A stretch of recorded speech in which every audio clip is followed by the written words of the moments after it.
means and spread it out across our teams, which include social media team, web development, and strategy consulting, as well as PR. Yes, wonderful. So right before we jump in here, we're just gonna just Cold Creative as a whole, and so you kind of know, well, why is Cold Creative leading this session? We are kind of reiterating what Sam just noted. We are a creative agency located in downtown Wilkes-Barre, right on Public Square, and we've been working with a variety of small businesses and nonprofits in our area over the last few years to help tell their story, and we do that through a wide variety of services in the website realm, which will be the session next week, in the video realm, also in social media, which is what we're talking about today, and then again the strategy and consulting. And this is my incredible team, so I just wanted to give them a shout out as we jump in here. So we're here, have our finger on the pulse, and we love what we do. So to kind of transition right into what we have going on here, so talking about social media, and I encourage you to kind of jump in whenever as well, Sam. There's a handful of different things that we want to be asking ourselves. Sam made this PowerPoint and used this lovely picture of me, but some of the things that when we sit down with a client, aside from asking, you know, who you are, what you do, what is your business, what is your nonprofit, what is your organization, whatever it might be, do you have a logo? Checking off all those boxes, now you're ready to have a social media or online presence. And social media is maybe one of the first tools that you're gonna look to get started. So a lot of the same questions that when we're consulting and talking about branding definitely flow into talking about social media, because all of this is important to telling your story. So as you're getting started on social media, before we even talk about the specific platforms that you see in these bubbles around, some of the questions you want to ask yourself is, what is our mission? Because that's going to help you relay your messaging through the various types of posts, and we'll talk about those in a few minutes as well, and really be able to stand behind what you're doing. And every time you're putting together a post or want to put something out into the world, especially in your social media realm, you'll want to make sure that whatever you're putting out aligns with what you're doing. A big question, especially in social media, is who are we targeting?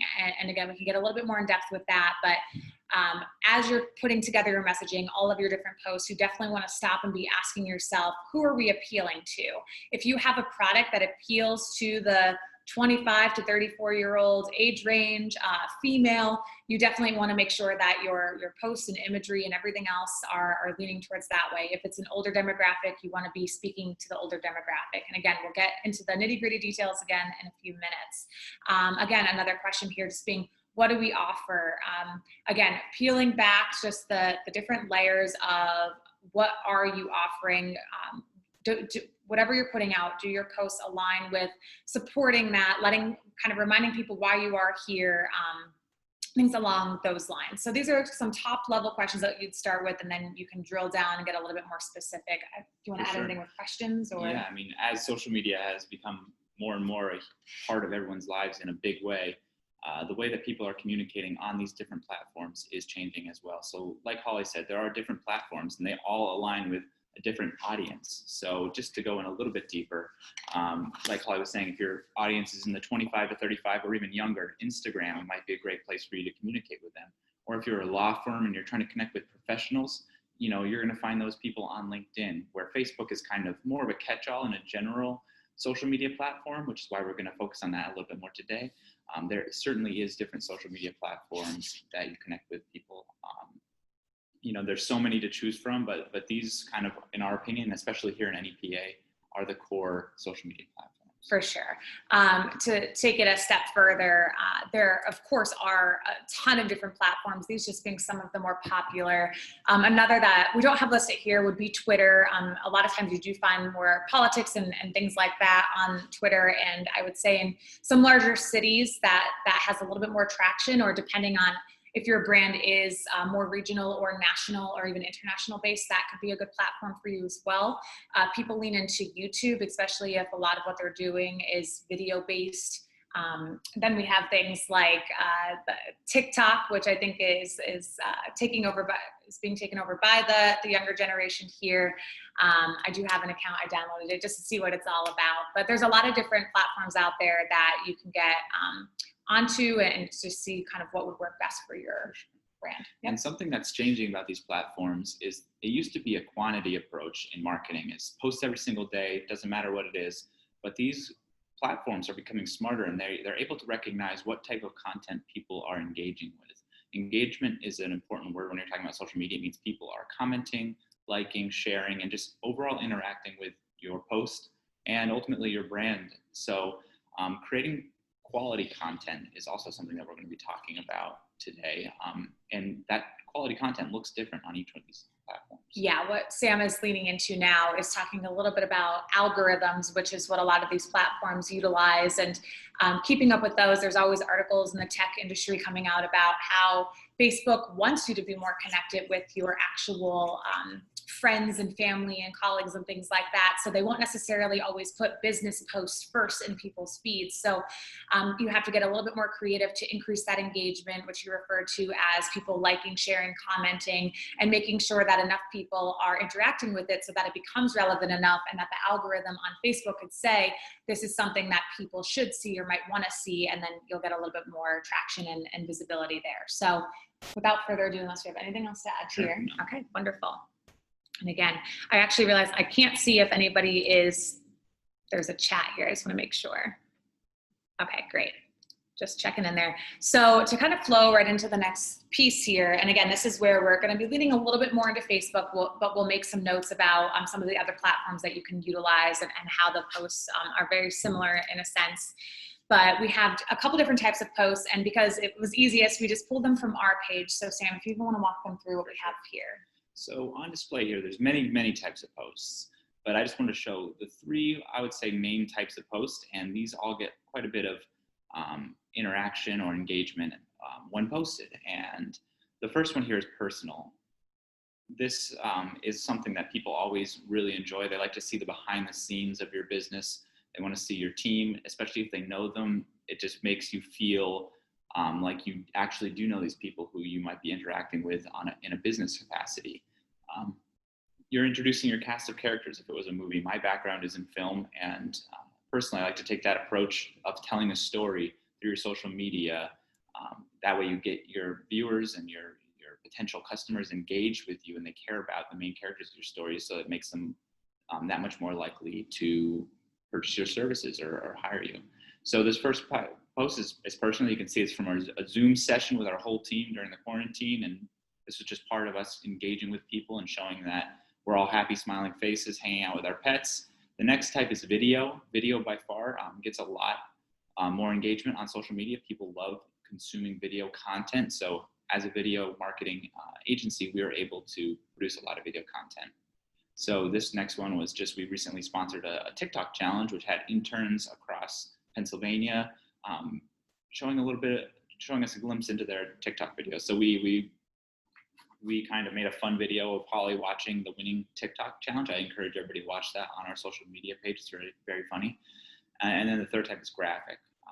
We do have graphic designers in-house who can make these posts for us, which is simply just kind of putting something out there that looks a little bit different. It's using graphics rather than a photo, and people like to engage with that as well.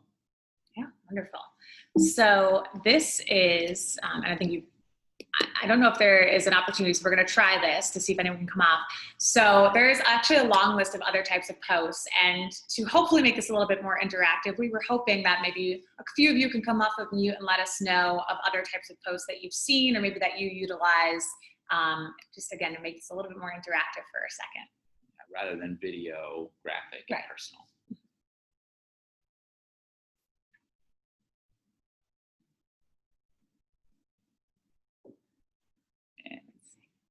Just giving everyone a second here. Alrighty, last call. It's okay, we'll keep it going if you'd like. I don't know if anybody's trying to come off, and unfortunately with screen share, I can't see who's here necessarily. So we will spill the beans and we'll fill you in. We have a nice long list here. So there's a wide variety of other types of posts. And so we'll just kind of, obviously many of you could read it, but we'll kind of go through them a little bit quickly. But we have blog reposts, we have ads, which to even stop there for a second. So in the world of social media, aside from just posting and figuring out a social media calendar, which is another recommendation that I would make here. I just see a few of you taking notes and whatnot in the videos that are popping up. It's really helpful to just get printing out some blank calendars. Just go to Google Calendar for 2020, print them out, and be able to fill them in to lay out, what types of posts and when you plan on posting. Just taking it either week by week or monthly, depending on what your type of business or organization is. But to get back to so when you have all of these different types of posts, a wide variety of them, you could actually turn into an ad or put ad spend behind it. And that's a totally other session. That would be another 45 to 60 minutes to really get into all of the details of best ad spend and ad campaign practices. But on pretty much every platform now, there's an opportunity that when you post something, you can boost it. Typically, if you currently have a Facebook page or Instagram, LinkedIn, you'll probably see that button that says like boost this post or something along those lines, and you can put money behind it, and you can get really nitty gritty with your target demographics, all of the information there, and get your information, your posts, your business in front of the right people. Again, if we were to go into the back end of what ads look like, you would see there are so many different types of options. That's definitely something that we've spent a lot of time with to take a look at. There's things, increasing your likes on a platform, or just getting a certain post in front of more people for that engagement that we talked about, which is really important. Leading people to a book now button or learn more. Maybe you want to get people and drive them to your website. You could do that from a Facebook post with ad spend behind it, and make that the goal of you wanting people to click a button to get off of Facebook and go to maybe a website that you have built. For sure. If I could just jump in there with ads, I think a great way to look at ads on social media is this. A little bit earlier in this presentation, we talked about how Facebook is getting to know you. They're getting to know what you like. That way they can show you content that you like. And that's those algorithms that Holly was talking about. So with social media ads, you can really be specific in targeting who you want to see those posts, so you don't have to pay for people who aren't necessarily your target audience. With a billboard, you put it up there and thousands of people drive by, but maybe a very small percentage of those people are your target. So with social media, you can be super specific. Okay. Oh, cool. We see some people chatting. Apologies. Thank you for jumping into the chat here. I don't want to not let people know. So we did have some responses to our question earlier. So there was polls, which is on this list: informational, repost relevant, memes, sponsored, which is we're talking about ads right now, a combination of video and graphics, so animated. Those are all great responses, and I'd much appreciate it for all of you jumping in there. For sure, memes are definitely popular these days. So yeah, just to continue. So going through, I think sometimes when you think, a post, you think a photo, you think a video, you think something like that. But all of these different types that are listed on this particular screen share slide right now, these all count as just staying engaged with your own platform or Facebook page, and whether it's a business page or whatever it might be, and letting people know that you are active in what you're doing. So again, going through when you are creating events or co-hosting events, when you're going to something, checking in if you're going to an event locally or if you're visiting a restaurant. Again, this really comes down to individual businesses and industries and things that you're in, but just some different options. Sharing product posts, creating polls if you want that. Maybe there's engagement opportunities where you can have those polls and have your audience members either vote or select different things. That could always be a fun one. Providing recommendations. You can raise money through the fundraiser option on Facebook. So if you're a nonprofit, you can get that set up. Again, there's always a process behind so many of these different things, and I don't want to overload you with too many different things, but let's say there's somebody in this audience from a nonprofit organization, just letting you know that it's fairly simple, but there is I think it's like a 3-step process to getting your nonprofit approved. As you might have seen other nonprofits or people raising money for nonprofits on your Facebook feed. That is a possibility for you as long as you are an official 501c3, and again, something that we can easily show you if that's something you're interested in. Again, as you're going through the feeling activity text only, you can go live. I don't know if you want to speak to that a little bit, but especially now during these times, we're seeing a lot of our local businesses, organizations, nonprofits go live and engage with the community in that way. Even say this event may have been something that was an in-person event prior to COVID-19, but now we are on Zoom using, but this event could go on Facebook Live and reach a bigger audience in that way. Yep. Which leads kind of to the next, which is a watch party, which is just a way to get together with your friends, family on social media, virtually, and watch something together. It kind of builds that feeling of community. Yep. And so there's just a few more here. For those of you that don't know, you can do official job postings through Facebook as well. Separate from a post, but you could actually create and say that it's a job, and then it will formulate that way. And there's a way that people can submit their resumes and their applications through that. And then similar to LinkedIn as well. And then again, sharing website links if you do have a website, social reposts or reposting other things, and lots more even beyond this. Yeah, so. The intention of this page is to show there's so many options to create so much content. Just reading the comment here.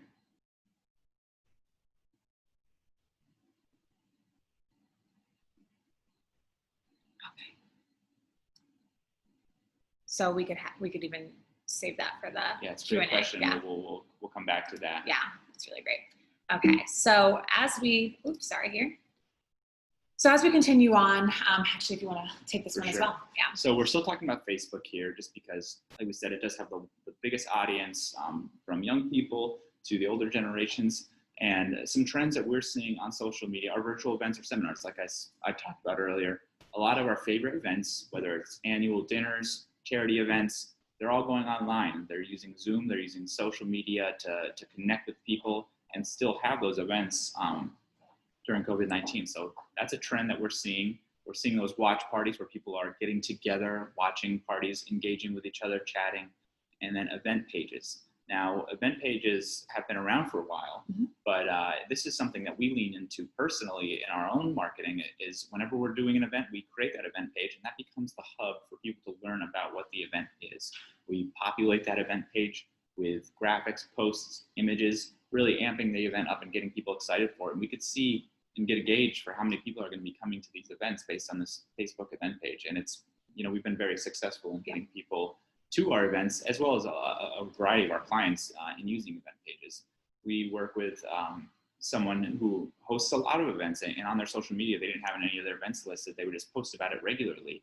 And we suggested that they use event pages, and they were amazed at how many people were able to engage with that event, say that they were going, and actually did attend those events. So if you are a business or organization or a person who wants to create events, creating those Facebook event pages, which we're going to go over a little bit more next, is really critical to getting people to those events. Yeah, and even today, I don't know if anybody's here from seeing the event page on Facebook. The SBDC put it out. They made us a co-host. We were able to help promote it.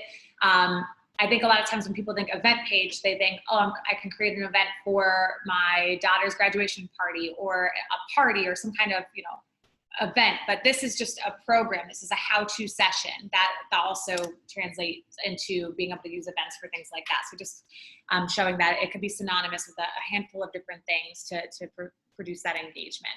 So that's actually technically the end of just the slides, not the presentation though. So this is the part of the, let's see, we have another chat piece here as well. Let's see, 28. We use multiple 2080 picture product posts numerous times weekly, which is a lot of work. Now, my question to you, Margaret, would be if you are posting those day by day by day, do you use the scheduling tools, things like that? So if you want to even respond to that in the chat, please feel free. But as to kind of move away from the slides here and take a few minutes, we were wondering if there's anybody in the audience that has a Facebook page that they would be willing to let us go and find it really quick.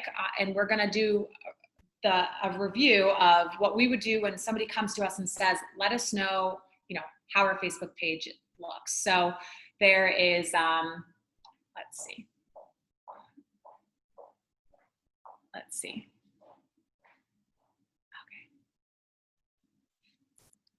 Oh, sorry, I'm gonna stop. Well, I don't want to stop sharing this, but I want to get to, can I exit this? Okay, I see a few came up. I'm gonna pull them up in a second here. So that's that. And I'm going to, let's see here.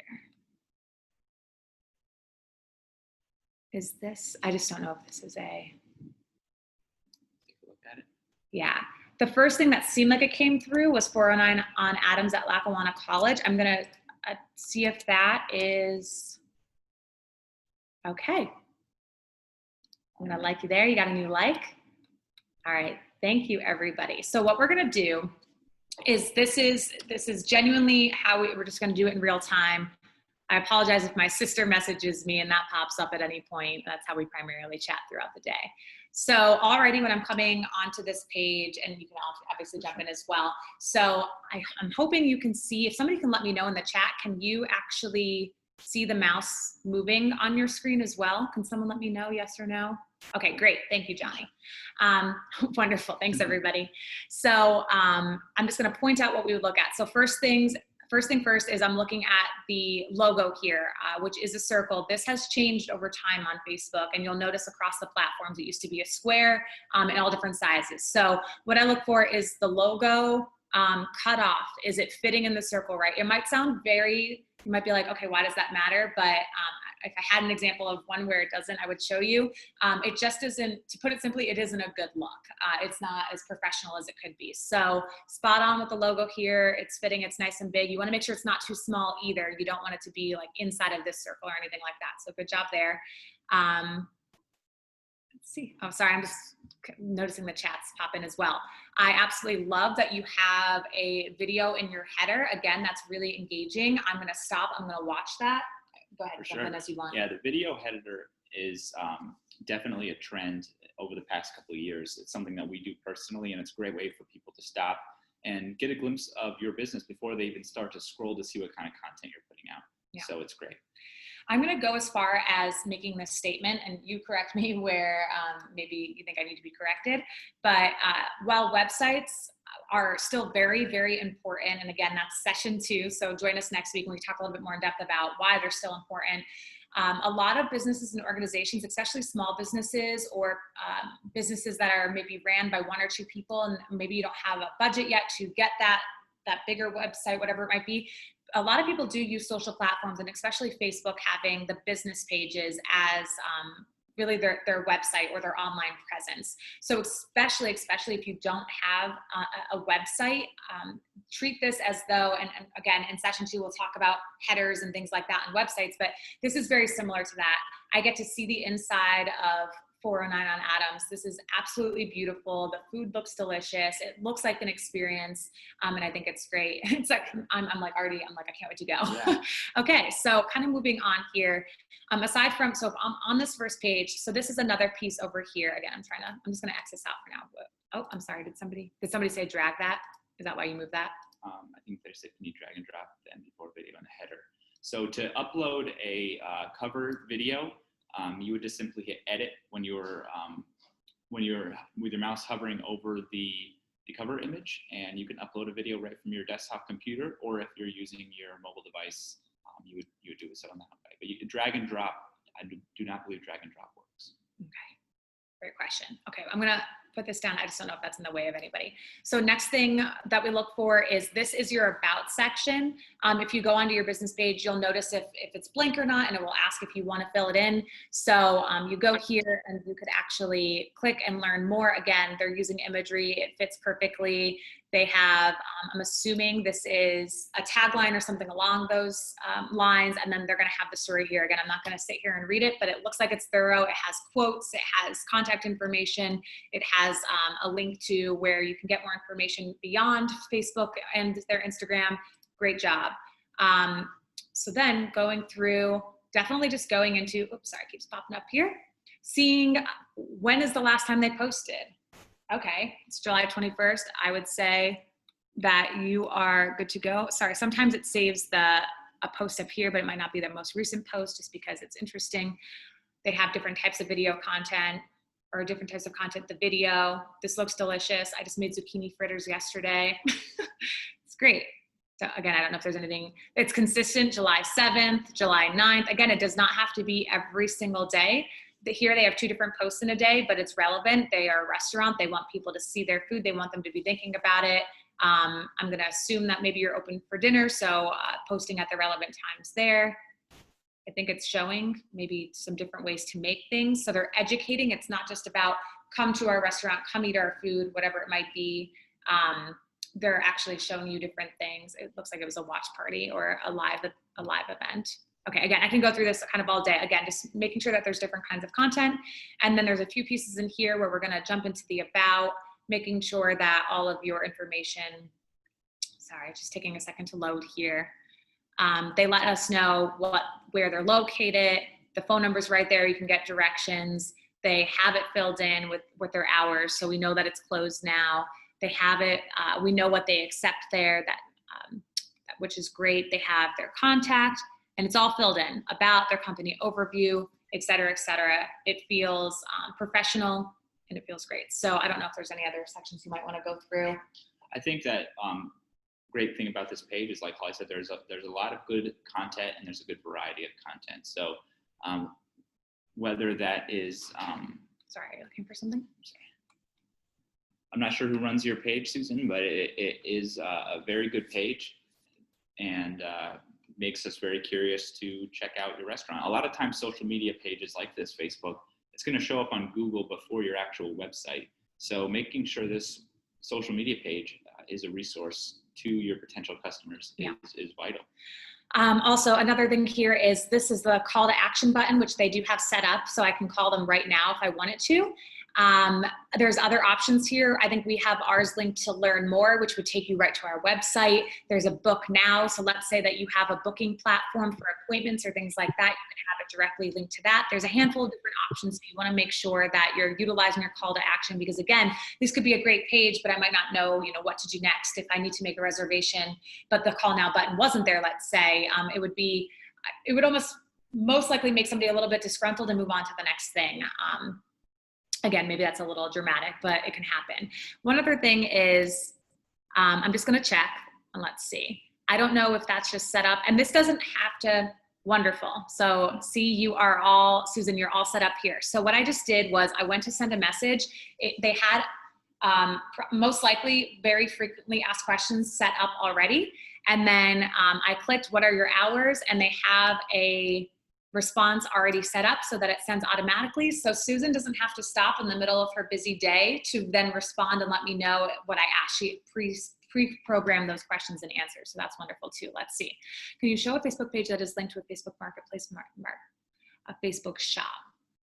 Does anybody in the, anybody here have a Facebook page that's connected to the Facebook marketplace or Facebook shop? You can check out your page, no pressure. And while we're waiting for anybody to maybe let us know if they do have a page like that, there might be a few people that don't even have their business page set up. Now, while I don't have one to create right now in front of you, and honestly, we probably don't have enough time to do that, I do want to let you know that when you are on your Facebook, if you click this create button, it drops down into a wide variety of things that you can do fairly easily. And you can just go right here and click that you want to create a page, or same thing, if you do have a page and you want to create an event, it's right here. So you would start right here. And again, Facebook and a lot of the other platforms make it pretty straightforward and pretty easy for you. So are you a business or brand? Are you a community or public figure? So you would just get started, and then it's going to walk you through. It's going to ask you for your name and your about and all of that information. It's going to ask you along the way to upload those photos and images and videos and get you set up to get your page started for the first time. So I just want to let you know that that button is easily accessible and it's right there. So let's see, we have Carbon. Okay. Let's see. So somebody did say, I'm assuming the Carbon Chamber and Economic Development Corporation, does that have, that links to a Facebook marketplace or a Facebook shop? I guess we could check that out really quick. Let's see. But there was another question that says, will you talk about the differences in viewing mobile versus desktop/laptop? What I could show you, here's a fun trick while we're doing this. Oh, let's see, I'm opening this. So while we're on here, let's see. Inside secret, does this work for Facebook or no? Maybe it does not. I think it works on Facebook. Okay, so. But I think you can do m.facebook.com. I think. Let's see. Or you just hit the. Sorry, I don't know what it means, so. We're gonna see if we can pull it up for the person that just asked the question about seeing it on mobile, see how it pops up. So if you do m.facebook.com, this is a bad example. The best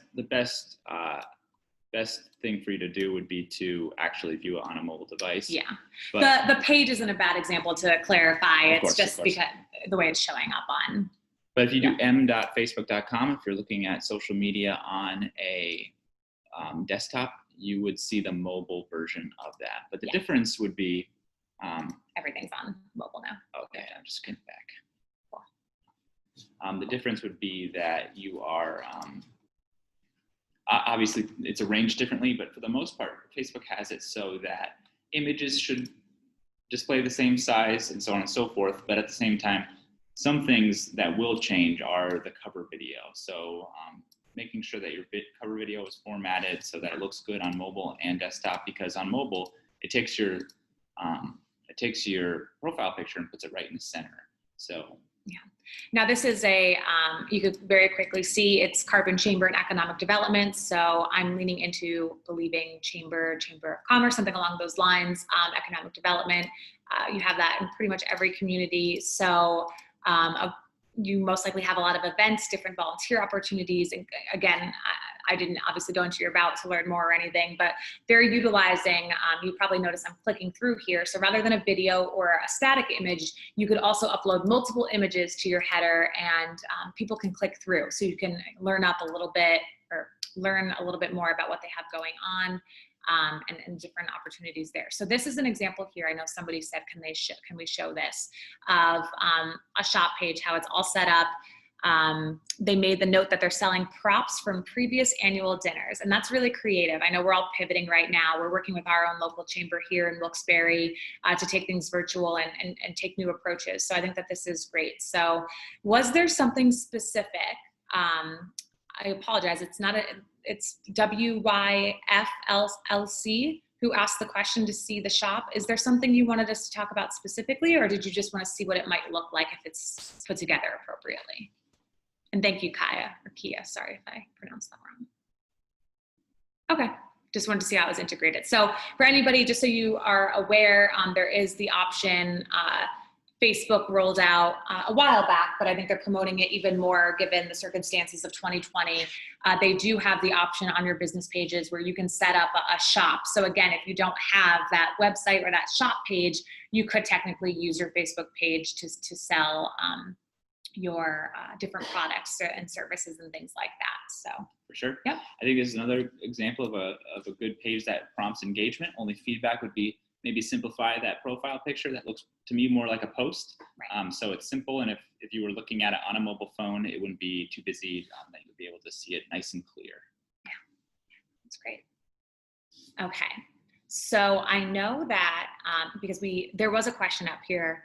So now that is technically the end of our portion of the presentation and kind of walking you through some things. Now we're happy to definitely, I love the request of pulling other things up. If there's another platform or specific questions there, we could do our best to answer as well.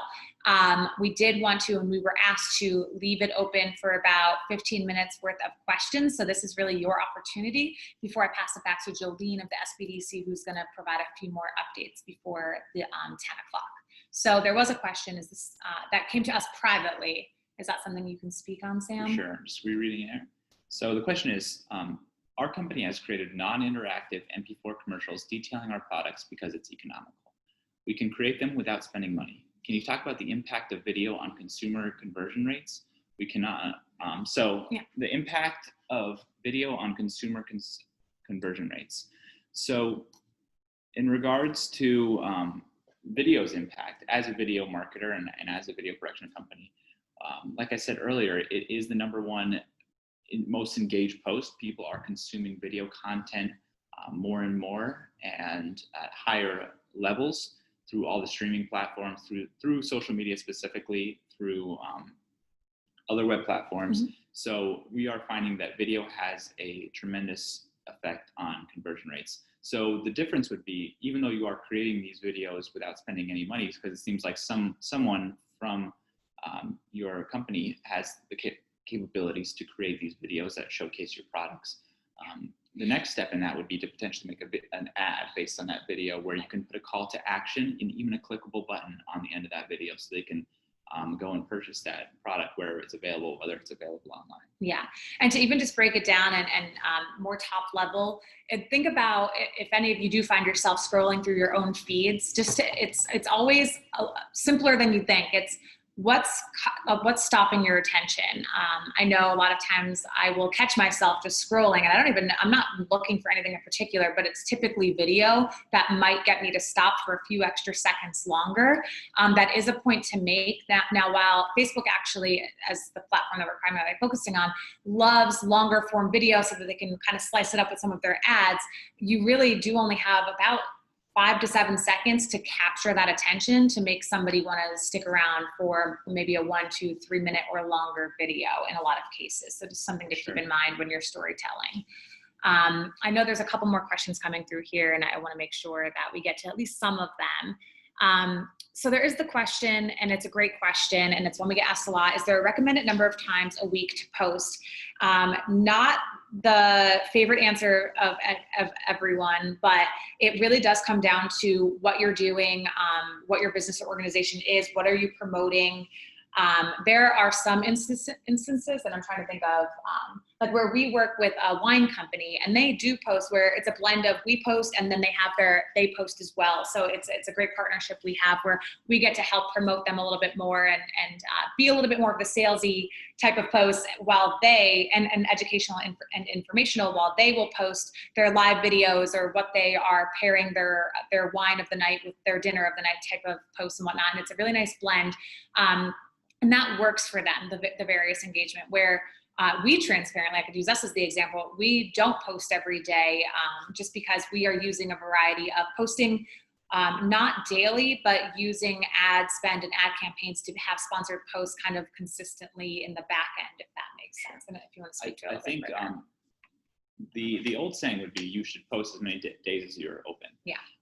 But like Holly was talking about earlier, you should create a content calendar and test it out. So we usually say that it takes about a month to test out any strategy, so any posting strategy, so that you can post, say, for a month consistency, say on Monday, Wednesday, Friday, and see how people are engaging with those posts. If they're not engaging to your expectations, maybe switch up your strategy there. Yes.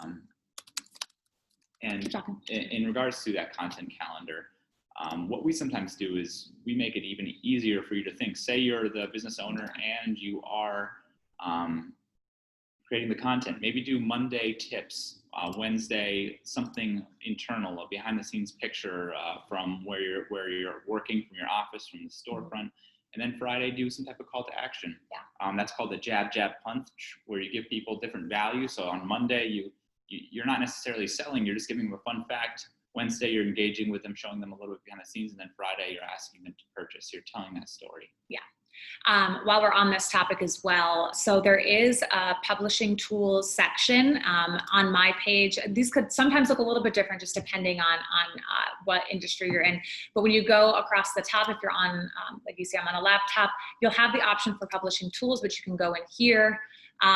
This is internally built in Facebook. If you have multiple platforms, I'm going to just throw out some things that, like, there's hootsuite.com, HOTTSUITE.com.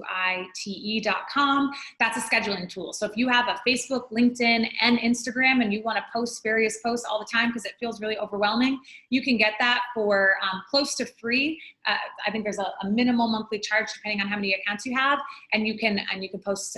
You can schedule all your posts for the week or for the month or however you want to do it depending on your approach.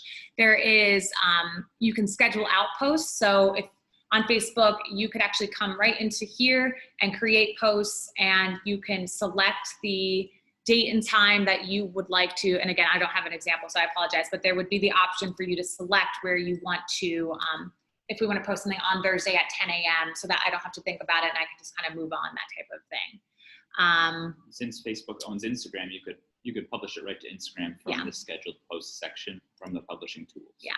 If you're wondering, one last thing, because again, there's a handful of questions here. So I'm just jumping right in, showing the back end here, but that's okay. So if you go into your insights, you'll be able to see all of the different, you can go in and all along here, and again, not trying to, overwhelm or anything, but just letting you know that there is a variety of different tools on the back end here under insights where you could actually break it down.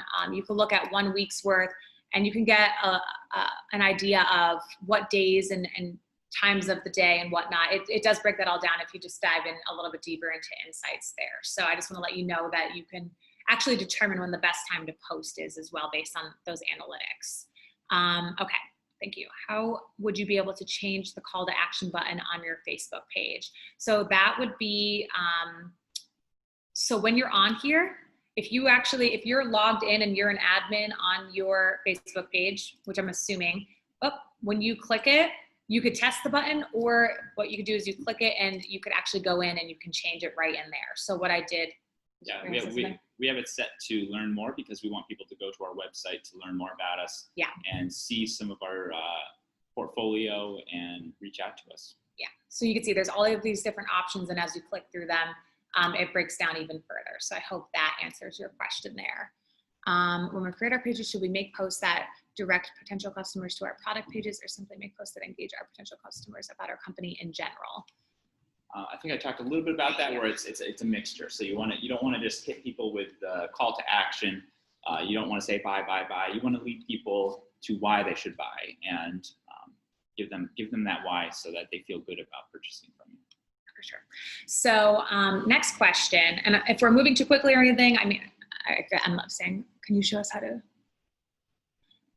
Okay, I'll come back to that. So the next question is, best way to increase likes. We have nearly 5,000, but we seem to be stuck here. So if you're not using any kind of ad campaigns, because you can actually set up ads. Let's say you had $10 and over the next few days you just want to blast it in a local area or wherever you're trying to target. You could literally set an ad to increase your likes on your page. That's one way. That's a paid way. Another way is, let's say when you're on your posts, and maybe you're already familiar with this, Margaret, but just in case somebody else isn't, apologies. The internet's being a little slow, so I'm having a little bit of a hard time. When you go to a post here, I guess this is gonna already have, but let me see if it'll show for you. So these should already all be sent out, but what you'll notice is when you open up your, what people liked on your page, just by clicking the like you just click that, you'll see if it says liked, and then these ones say invited. Before I sent the invite, it will say invite in a blue button, prompting you as the business page owner to send an invite to that person to like your page. It's recommended that you try to do that as timely as possible. So if you put out a new post that's getting good traction, go in there and try to send out invites within those first few hours. Don't wait a week and then send it, because what's happening is when somebody sees it, let's say at Alex Walton, let's say I sent her an invite, now she's liked it. Within the hour or so of her seeing that, she's more likely to like it because she's remembering that she just liked a post from Cole Creative maybe a little bit earlier that day. And she's agreeing to see more content. Sure. I hope that somewhat answered the question. Let's see. Apologies on any quietness here. We are just reading through some of them.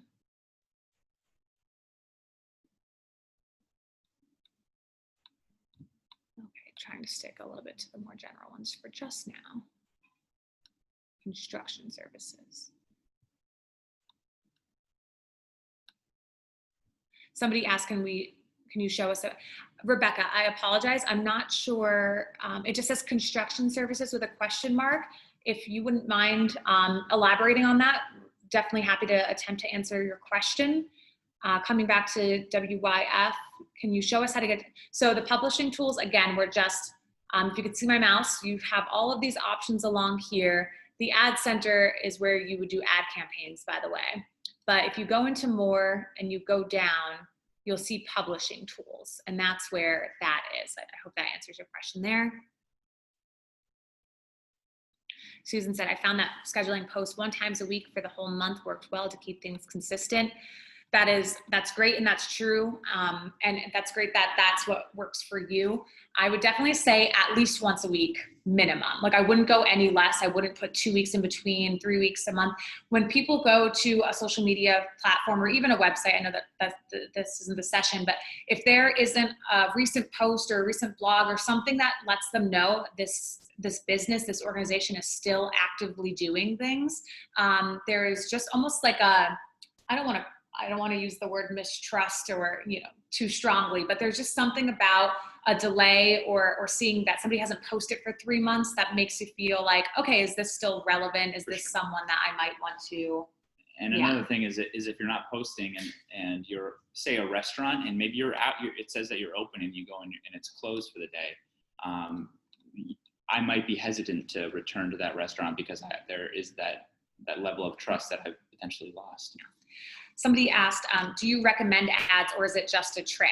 We wouldn't recommend anything that we wouldn't do ourselves, and that's a very true statement here at Cole Creative on a very human level. We use ads all of the time. It's the difference between, let's say, a video post getting 600 views versus 5,000 views, those are goals for us because we're a marketing agency and we want people to view the work that we do and things like that.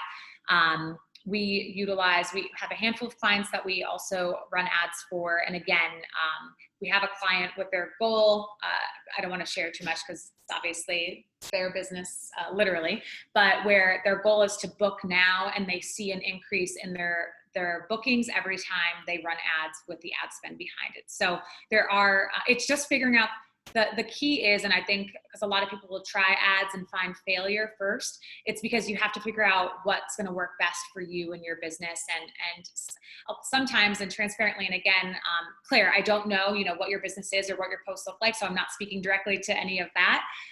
But sometimes the reality is the content, the quality of the content might not be that great. And I'm just saying it straightforwardly so that it can be a really direct thing to understand. So let's say it's just a poorly put together piece of content and then you put $50 behind it, but there's nothing that comes of it. It could be because the first half, the quality of the content isn't enough to drive that traffic or that interest or whatever it might be. And that's just the reality of ads and ad spend. So I don't know if there's anything you want to add there. Yeah, absolutely. I think it's a mixture of trial and error. So figuring out who your target demographic is using the ad tool in social media in the ad center and finding that audience that really works to whatever the call to action might be, and then moderately increasing the amount of money that you put behind it based on how much ROI or return on investment you're getting there.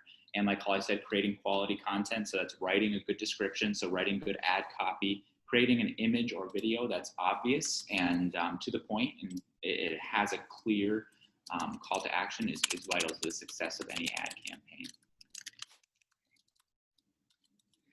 So what do you recommend for a business that is unable to sell or book now due to COVID? That is a great question, and I did want to lean a little bit. I know we have a few more minutes here, so this might be the last question. So thank you, Claire. COVID made things very, very interesting. They're still very, very interesting. But even for us, the approach that we took is, I would say for about 2 months, we didn't want to put anything out that was salesy. And I know I understand what you're asking is different, where you can't sell or book right now. Don't stop posting. But when I say that, it is be human about it. So right now is a time to share what you have going on, share updates about your business organization, whether you have a brick and mortar or it's virtual. Be as transparent as you are comfortable being transparent. And do your best to stay positive with it. I know that there's a lot of feelings around just different things that are going on, but everyone is really paying attention right now to who is staying positive and staying human about everything. I hope that makes sense. So just being careful in the language that you're posting. But my one thing is still staying consistent, but in a way that one is comfortable for you. I know I did a session a few weeks ago where a lot of people in the room were just like, what do we even say? Like, we literally can't do anything because COVID has us shut down. I mean, we're still here. And if anything, we're kind of on the internet a little bit more than we ever have been before, just because of everything, especially just the last few months. Just try to continue staying relevant and staying front of mind. And maybe step back and try to get creative. I just saw that you said you own a travel agency. Claire, I don't know what approaches you might have tried to take with this, but maybe putting together some posts of like daydreaming about your dream vacation and getting a little bit creative. And it's like, while we can't travel now, you know, you could still be planning for 2021 or whatever it might be. Again, I don't know the timelines or anything, and this is just off the top of my head, but I think that there's still ways you can get creative to stay front of mind. Oh, great. Awesome. She said that's what Yeah, even what we did was as a video marketing, we have a video marketing department here. Obviously, when everything happened, all of our video shoots got canceled indefinitely because no one was going to be filming with each other. So internally, we made 30 days of videos with just Holly, sharing tips, tricks, inspiring messages, speaking to people in our community via Zoom who may be doing things that are extraordinary during these times. And we stayed connected during that time. And when things started getting up and running, people didn't forget that. Again, because I want to leave time for just one final question. I don't know if everyone can see what WYF, I'm sorry, I don't know your first name, had sent, but how do you get exposure? So just because you create this is the last thing that I think we'll be able to answer. Just because you create a Facebook page does not mean that Facebook is then going to take it and push it out to the world and make everybody like it and follow and comment and share. It is admittedly a little bit of work up front. So something, if let's say it's a new page, and let me see if I can get it here. So what you'll want to do is start with those that are closest to you. By that, I just mean maybe family, friends, colleagues, whoever your own followers might be. That's where ad spend might also come into play. Again, what's really nice about Facebook ads versus Google ads, which SEO is more so, it's our third session. Facebook, you could take $20 and do a decent amount with it versus where Google ad, depending on your industry, you might need $1,000 per month to kind of break into that world, depending on what industry you're in. But when you do create your page, you could see, I don't know if anyone noticed that as I was opening the pages, I was liking them immediately just to show support and whatnot. But what you can do is you'll want to share just to get the word out, let people know what you're doing. Okay, so that where you could just share it to your timeline. So I can share, and you'll want to write something. That's another thing. If you are sharing things or helping support a business or do something like that, maybe you're helping other people that are in this session today, don't just share something and then leave it and expect engagement. Whenever you share or repost something, you want to write something about it and connect with people in a very human way as to why you are sharing something. Let's see. Go ahead. But then I'm just showing you really quick, this is at the top there where you have this drop down and you can also invite friends directly. So again, whoever you think would make the most sense, because you don't necessarily just want to build a base to just build a base, but you can go on and find people that might be relevant and send them likes and whatnot. Yeah, and you can also, if you click that box in the bottom left-hand corner, it asks them via Facebook Messenger if they'll like it. You can include a special message, which dramatically increases the likelihood that they are going to like that page and support you. Yes. So you can say you have 500 friends, you can invite 500 people to like your page and give you that boost right off the bat and show Facebook that you are worth, liking, supporting, and adding into those algorithms. Okay. Jolene, just because I know you also have messaging, there is another question here. We could answer it, or you let me know what you need us to do. We have time for one last question, if that's okay. So I didn't read it yet, sorry. Melanie asked, what is your opinion about keeping people on Facebook versus directing them off Facebook? I guess my question for you or anybody based on that question is what is your goal here? Your Facebook could kind of serve as that first impression, which again, we'll talk about next week and how websites play that role as well. It might get people enough to keep you, to inform them enough about what you have going on. But again, do you need that phone call to do the next thing? Do you need them to go book on your booking platform? Do you need them to go to your website to see where things are? I think it really depends on what your goals are, what you're trying to do. I don't know if there's something that you want to. Sure, it's always in figuring out what the goal is, figuring out, do you want people to go to your website to learn more? We've built our own website in a way that leads people on a journey through our company. So by the time they get to the portion that says contact us, they know what we're about and they know if they want to work with us or not. So our goal is usually to inform and educate and entertain on social media, and then get people to our website to take that next step. So it's really based on what your business is and what you want to do. Yeah. Wonderful. All right, just to wrap up, I want to thank Holly and Sam for being here with us today and sharing your insights on optimizing social media for small businesses. I just have a few housekeeping notes. I will be making available the recording of this training on the Wilkes University SBDC YouTube channel, and I will email that link to all attendees. Our next Bringing Your Business Online session, as Holly mentioned, is developing a website on July 28th at 9 a.m., and you will receive the link to that meeting the day prior. Also, I will be emailing all attendees the link to a post-event survey so that we can determine which of our resources will best suit your needs and what topics you would like to see as training sessions in the future. And one last note, we have a new training session on August 5th at 1 p.m. titled Cybersecurity for Small Business, What You Need to Know. And that training will be run by Ryan Cloutier, Principal Security Consultant at Security Studio. So I do encourage you to go to our e-center to sign up for that. And you can also find the link for registration through our website, Facebook, and LinkedIn pages. With that, I want to thank everyone for attending this training. And if you have any questions, please don't hesitate to contact us at the SBDC. I hope that you all have a wonderful rest of your day, and I look forward to seeing all of you at future webinars. Thank you. Bye, everyone.